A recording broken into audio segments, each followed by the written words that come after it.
Hello, everyone. Welcome to the Newsbrowse News broadcast.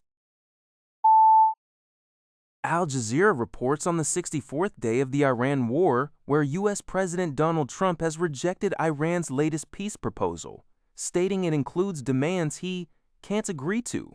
Trump also cautioned against ending the conflict too early, fearing a resurgence of tensions.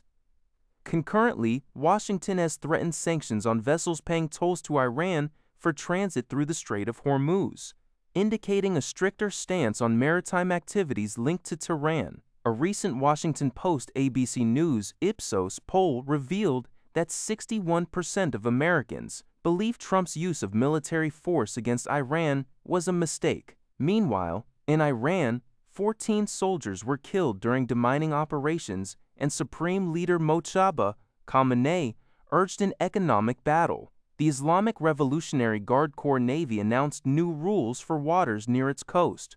Diplomacy efforts saw the U.S. impose sanctions on a China-based entity for importing Iranian petroleum, a move Beijing deemed unlawful.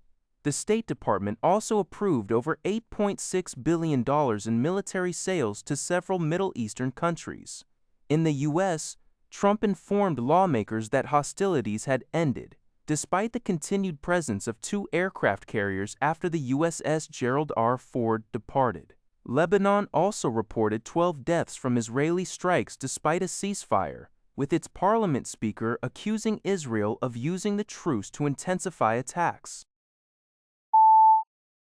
CBS News reports that budget carrier Spirit Airlines announced its cessation of operations early Saturday morning after its efforts to secure a $500 million federal bailout from the Trump administration failed. All Spirit flights have been canceled, with automatic refunds being processed for credit or debit card purchases. The airline attributed its collapse primarily to recent material increase in oil prices stemming from the Iran war, alongside other business pressures. Spirit had filed for bankruptcy twice since 2024, facing significant losses and cutting thousands of jobs in hundreds of routes in 2025. Discussions with the government broke down, partly due to opposition from some bondholders. President Trump indicated he would only support a good deal. The airline, known for its no-frills approach and low fares, flew to over 40 U.S. cities and international destinations. Linhai Zaobao reports that the United States has approved arms sales totaling over $8.6 billion, approximately $11 billion, to four nations: Israel, the United Arab Emirates, Qatar, and Kuwait. These sales will proceed without requiring congressional review. The U.S. State Department announced the contracts on Friday, May 1st, according to Xinhua News Agency. Secretary of State Rubio determined that an emergency situation exists, making the immediate sale of defense articles and services to these countries essential for U.S. national security interests. This determination allows the transactions to be exempted from congressional oversight under the revised Arms Export Control Act.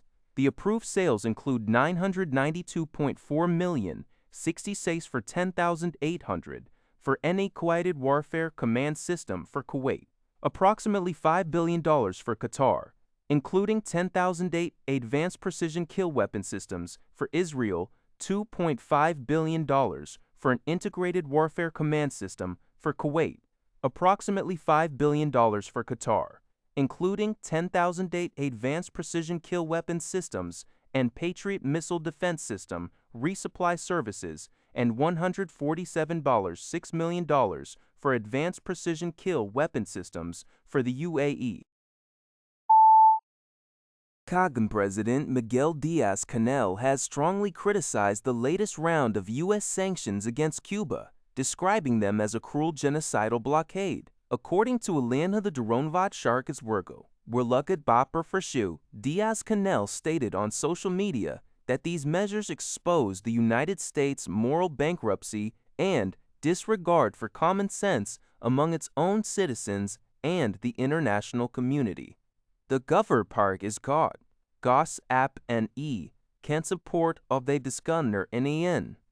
The U.S. government under President Trump announced a new executive order to intensify sanctions, citing threats to U.S. national security and foreign policy. The new measures include freezing assets of individuals and entities in Cuba's energy, defense, mining, and financial sectors, as well as prohibiting transactions involving funds, goods, or services with sanctioned parties.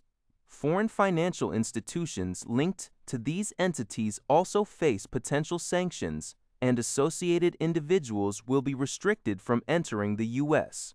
Separately, Fox News reported that Trump, during a speech in Florida, jokingly remarked that the U.S. would almost immediately take over Cuba after dealing with Iran, suggesting that a large aircraft carrier could prompt Cuba's surrender upon arrival. The U.S. has maintained a long-standing economic, financial blockade and trade embargo against Cuba, with increased pressure and new oil restrictions imposed earlier this year. Europe's airports are experiencing significant congestion following the full implementation of the European Union's new Entry-Exit System, on April 10th, according to GG Press.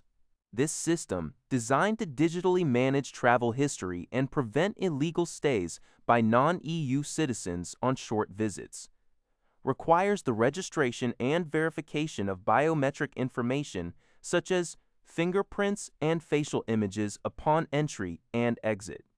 The initial registration process is proving time-consuming, leading to increased waiting times, with some travelers facing delays of up to 3 hours during peak periods.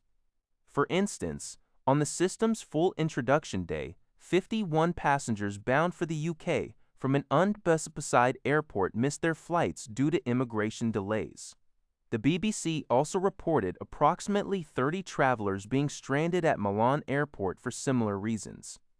The situation has prompted widespread concern among travelers and industry groups like the Airports Council International, ACI, European branch, especially with the busy summer travel season approaching. Complaints have been noted regarding slow airport responses and inadequate guidance for passengers navigating the new procedures. That's all for this video. Thank you for watching. See you in the next video.